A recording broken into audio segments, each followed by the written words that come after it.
أعوذ بالله من الشيطان الرجيم بسم الله الرحمن الرحيم اللهم صل على محمد استغفر الله.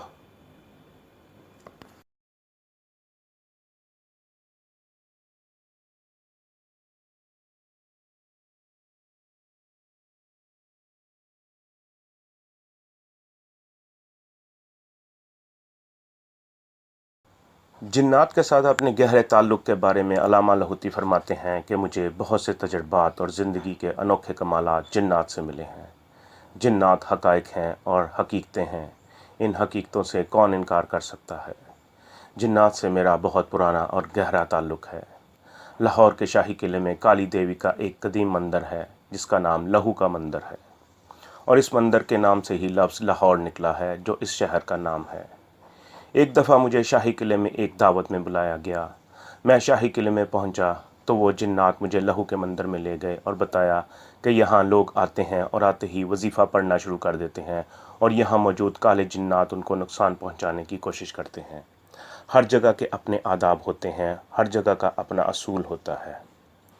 ابھی دیکھیے گا کہ ایک آدمی آئے گا اور یہاں آ کر وظیفہ پڑھنا شروع کر دے گا، اور یہاں موجود کالے جنات اس کو بہت نقصان پہنچانے کی کوشش کریں گے۔ اس کی خوش قسمتی ہے کہ وہ بچ جائے، اور واقعی ایسا ہی ہوا۔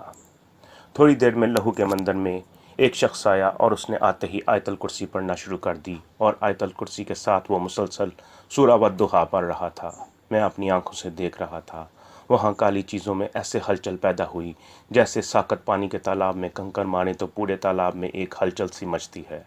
ایسے ہی ہلچل مچی اور ایسی ہلچل مچی کہ ان چیزوں کا بس نہیں چلتا تھا کہ وہ اس بندے کو کیسے نقصان پہنچائیں۔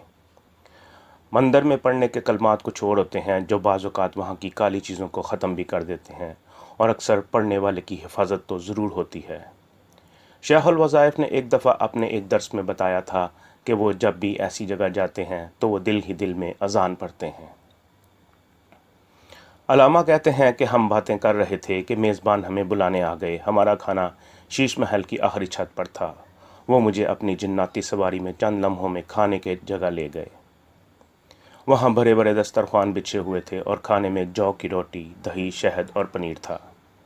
میں نے کہا آپ کا کھانا میرے مزاج کے عین مطابق ہے۔ سادہ دسترخوان، سادہ کھانا۔ دسترخوان تو شاہی اور کھانا فقیرانہ۔ یہی جو کی روٹی، شہد اور پنیر صحابہ کرام، اہل بیت اور اولیاء صالحین کی غذائیں ہیں۔ انہی غذاؤں کو کھا کر انہوں نے کائنات کو فتح کیا، اور انہی کو کھا کر ان کی زندگیوں میں نور، برکت، رحمت اور خیریں نازل ہوئیں، اور انہیں وہ ملا جو کائنات میں شاید کسی کو نہ ملا ہو۔ علامہ فرماتے ہیں کہ ہم یہ جو کا کھانا کھا رہے تھے کہ ایک بہت بڑا سفید رنگ کا پرندہ پھڑپھڑاتا ہوا ہمارے درمیان آ کر بیٹھ گیا۔ دوستو، یہاں ہمیں علامہ لاہوتی ایک خاص قسم کے قدیم اور نایاب قسم کے جنات کے بارے میں انتہائی قیمتی معلومات دیتے ہیں۔ علامہ کہتے ہیں کہ اس پرندے کو دیکھ کر میں نے اپنے میزبانوں کی طرف سوالیہ نظروں سے دیکھا۔ وہ پرندے کی طرف اشارہ کر کے کہنے لگے، دراصل ہم نے انہیں آپ کی دعوت کے لیے مدعو کیا تھا، انہیں آتے آتے دیر ہو گئی۔ دراصل یہ کوہ ہندوکش کے جنات کے سردار ہیں، ان کے اندر جلالی اور قہاری صفات ہیں۔ اللہ نے انہیں جنات کی ایک خاص قسم سے پیدا کیا ہے۔ یہ جنات کی وہ قسم ہے جو ابتدائی جنات کی خاص قوموں میں سے ہیں۔ جنات کی اس قسم میں مسلسل جلال اور قہاری ہے، اور جنات کی یہ قسم پوری دنیا میں بس اکا دکا ہے۔ ہم نے آپ کا تذکرہ کیا تو کہنے لگے کہ ہماری ملاقات بھی کرائیں۔ آج ہم نے آپ کی دعوت کی تو ان کو بھی کوہ ہندوکش سے بلا لیا، لیکن ان کو آنے میں تھوڑی دیر ہو گئی۔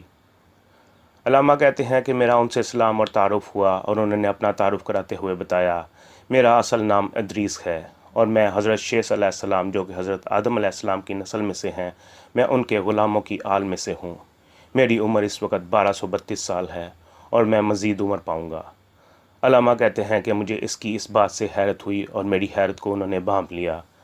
وہ بولے، میں کوئی خدا نہیں ہوں، الحمدللہ میں مسلمان ہوں۔ میں یہ اس لیے کہہ رہا ہوں کہ ہماری قوم میں عمریں 2500، 3000، 4000 سال ہوتی ہیں۔ اس کے مطابق میں ابھی بچہ ہوں یا چھوٹا جوان ہوں، باقی زندگی اور موت تو اللہ کے ہاتھ میں ہے۔ علامہ کہتے ہیں کہ میں نے ان سے دنیا کے اس عالم کے بارے میں پوچھنا شروع کیا تو انہوں نے ایسی حیرت انگیز باتیں بتائیں کہ میری عقل دنگ رہ گئی، اور میری سوچیں کہاں سے کہاں چلی گئیں۔ میں حیران پریشان تھا، میں کائنات کے سربستہ رازوں کو کیسے پاؤں۔ ان رازوں کے سمندر میں غوطہ کیسے لگاؤں؟ اس وقت میرے ذہن میں سورہ بقرہ کی یہ آیا 32 آئی، اور انہوں نے کہا، اے اللہ تو پاک ہے، جتنا علم تو نے ہمیں بخشا ہے اس کے سوا ہمیں کچھ معلوم نہیں ہے، بے شک تو دانا اور حکمت والا ہے۔ سورہ بقرہ آیا 32۔ اے اللہ تو ہی سارے علم جانتا ہے اور تو ہی کائنات کے سارے رازوں کو جانتا ہے، ہمارے پاس تو بس اتنا ہی علم ہے جتنا تو نے ہمیں دے دیا۔ انہی رازوں میں سے ایک راز مجھے اس ادریس جن نے بتایا جو کہ 7 مرادیں پانے کا خاص عمل ہے۔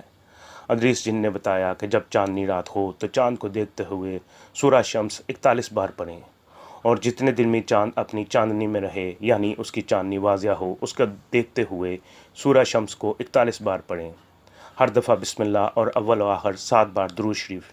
جو اس عمل کو کرے گا اس شخص کو 7 مرادیں ملیں گی۔ پہلی مراد یہ ہے کہ انشاءاللہ بے اولاد صاحب اولاد ہو جائے گا۔ دوسری مراد یہ ملے گی کہ اللہ تعالیٰ اس شخص پر چاند، سورج، زمین و آسمان کے راز کھولیں گے۔ تیسری مراد اسے اتنا رزق ملے گا جتنی چاند کی چاندنی۔ چوتھی مراد عزت وقار، شان و شوکت اس کو چاند کی چاندنی کی طرح ملے گی۔ پانچویں مراد اللہ پاک اس کے دل کو، اس کے سینے کو، اس کے جسم کو اور اس کے روئے روئے کو، رگ رگ کو چاند کی چاندنی کی طرح نور سے بھر دیں گے۔ چھٹی مراد اللہ تعالیٰ آخری وقت میں اپنا دیدار نصیب کرائیں گے، اور وہ اللہ کا دیدار ایسے کرے گا جیسے وہ تسلی سے چاندنی کا دیدار کرتا ہے۔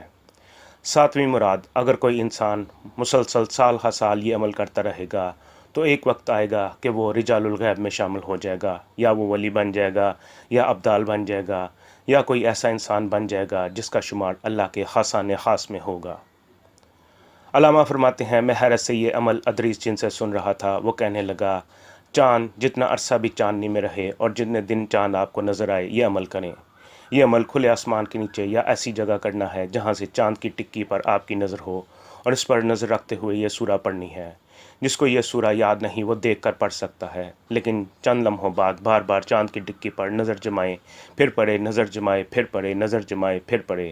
لیکن اگر یاد کر کے اس صورت کو چاند کی طرف ٹک ٹکی باندھ کر پڑھا جائے تو وہ کمالات ملیں گے جو کائنات میں کسی کو کم ہی ملے ہوں گے۔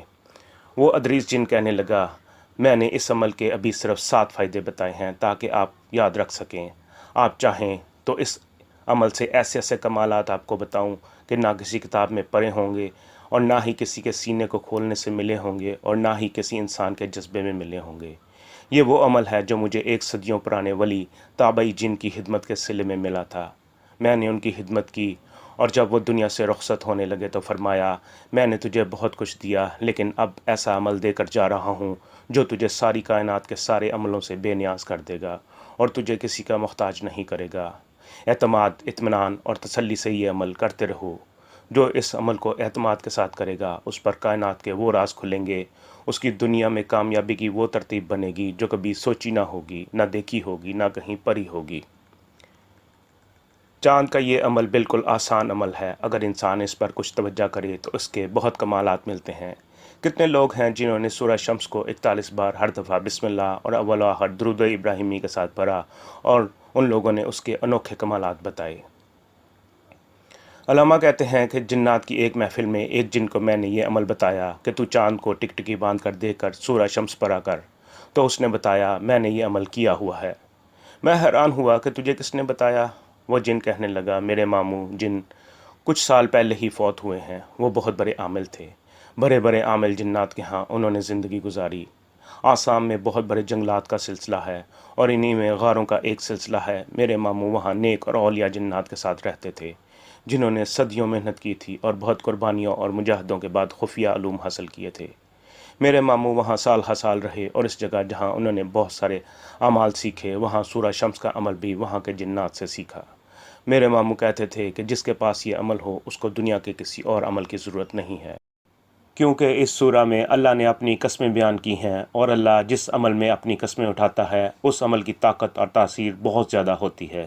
اسی محفل میں اس عمل کی سند ایک اور نوجوان جن سے ملی۔ اس نے بتایا کہ اس کے والد بچپن ہی میں فوت ہو گئے تھے، اور وہ ایک ایسے بڑے جنگل میں رہتے تھے جہاں پر ہر طرف خونخوار درندوں کا راج تھا جو کئی انسانوں کو ہماری آنکھوں کے سامنے چیر پھاڑ کر ٹکڑے کر چکے تھے۔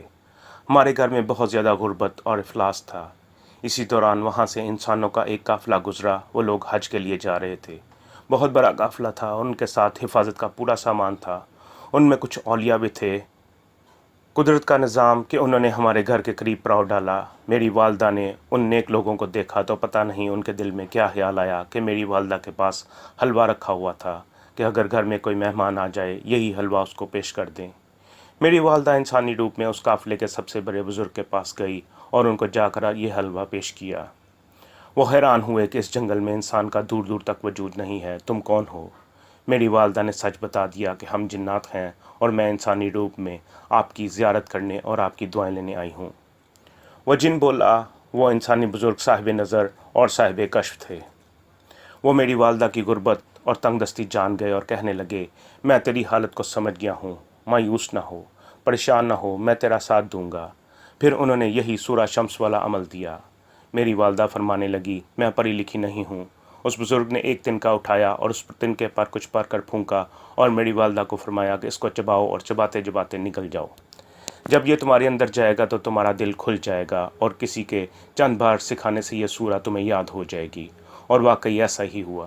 میری والدہ نے اسی طرح تنکا چبا کر نکلا اور اس کے ساتھ ہی اللہ پاک نے ان کی دل کی دنیا کھول دی اور وہ بزرگ دعائیں دیتے ہوئے چلے گئے۔ میری والدہ نے یہ عمل شروع کر دیا اور چند مہینے میں ہمارے حالات اچھے ہونا شروع ہو گئے اور ایک عجیب اور انوکھے سبب سے ہماری غربت دور ہو گئی۔ ہمارے ایک دور پڑے کے رشتہ دار ہمیں ملنے آئے۔ وہ میری والدہ کی خالہ زاد بہن تھی۔ وہ اپنے شوہر اور اس کے سارے خاندان کے ساتھ آئی، 15-20 لوگ تھے۔ میری والدہ پریشان ہو گئی کہ اب کیا کروں۔ وہ لوگ سمجھ گئے، ان کے پاس کھانے پینے کا اپنا بہت سامان تھا۔ وہ کہنے لگے، فکر نہ کرو، ہمارے پاس کھانے کا بہت سامان ہے، ہم بس آپ کو ملنے آئے تھے۔ وہ چند دن ہمارے پاس رہے اور ان چند دنوں میں ہمیں بھی کھلایا اور خود بھی کھایا۔ باقی بچنے والے سامان میں سے تھوڑا سا سفر کے لیے رکھ کر باقی سارا سامان ہمیں دے گئے اور سامان کے ساتھ گندم کا ایک تھیلا بھی دے گئے اور دیتے وقت کہنے لگے، اس کو بیچ دینا، اس میں ہم نے برکت والا عمل کیا ہوا ہے۔ میری والدہ نے پوچھا، وہ برکت والا عمل کیا ہے؟ تو انہوں نے بتایا کہ وہ برکت والا عمل سورہ شمس والا ہے۔ میری والدہ حیران ہوئی کہ یہی صورت تو میں پڑھ رہی ہوں اور یہ لوگ بھی پڑھ رہے ہیں۔ بس میری والدہ نے گندم کا وہ تھیلا کسی کو بیچ دیا اور اس سے جو پیسے آئے اس سے گندم کے اور تھیلے خرید لیے اور آگے بیچ دیے۔ بس وہ ذرہ ایسا بہار بنا کہ ہمارے دن پھر گئے۔ ہم نے اجناس کا کاروبار شروع کر دیا۔ ہمارا رزق بھر گیا، ہمارے گھر کے اندر خیریں بھر گئیں، برکتیں بھر گئیں، رحمتیں بھر گئیں اور ہم خوشحال ہو گئے۔ وہ جن مزید کہنے لگا، میں اجناس کا کاروبار کرتا ہوں، بہت وسیع کاروبار ہے، فرصت نہیں ملتی، لیکن اتنے وسیع کام کے باوجود میں نے کبھی بھی سورہ شمس اور چاند کا عمل نہیں چھوڑا۔ میں نے کبھی بھی یہ نہیں سمجھا کہ اب مجھے اس عمل کی ضرورت نہیں ہے۔ میں اپنے آپ کو اس عمل کا محتاج سمجھتا ہوں اور اس کی محتاجی ہی میں ہمارے مسائل کا حل ہے۔ میں اور میرے گھر والے یہ عمل جتنا توجہ سے کرتے ہیں اتنی ہی زیادہ اللہ کی نعمتیں ملتی ہیں۔ ایک اور بات جو اس جن نے بتائی کہ جن لوگوں کی رشتوں کی بندش ہو، رزق کی بندش ہو، صحت کی بندش ہو، کالے سے کالا جادو ہو، مستقل بے اولادی ہو، تو یہ سورہ شمس والا عمل اولاد کے لیے، رزق کے لیے، کالے جادو کے طور کے لیے، مسائل کے حل کے لیے، پریشانیوں اور زندگی کی الجھنوں کو دور کرنے کے لیے ایک انوکھا عمل ہے۔ اس عمل سے بے اولادوں کو اولاد ملی، بے گھروں کو گھر ملے اور بے روزگاروں کو روزگار ملے۔ سورہ شمس کے اندر ایک انوکھی تاثیر ہے، انوکھی طاقت ہے، انوکھی قوت ہے۔ اس میں عجیب تاثیر ہے، عجیب تسخیر ہے۔ یہ ہر جگہ عزت، شان و شوکت، رزق کی وسعت، ہر قدم پر کامیابی، کمالات ہی کمالات، برکات ہی برکات، دولت قدموں میں اور عزت بہت زیادہ ملتا ہے۔ علامہ فرماتے ہیں کہ جنات نے اپنے تجربات میں یہ بات بتائی ہے کہ اس سورہ کو چاند کو دیکھ کر پڑھنے والا آگے آگے اور دولت، عزت، شہرت اور برکت اس کے پیچھے بھاگتی ہے، اور یہ اس عمل کی خاص تاثیر ہے۔ اس عمل کی ایک خاص اور حیرت انگیز طاقت ہے جو صرف اسی عمل کے ساتھ مخصوص ہے۔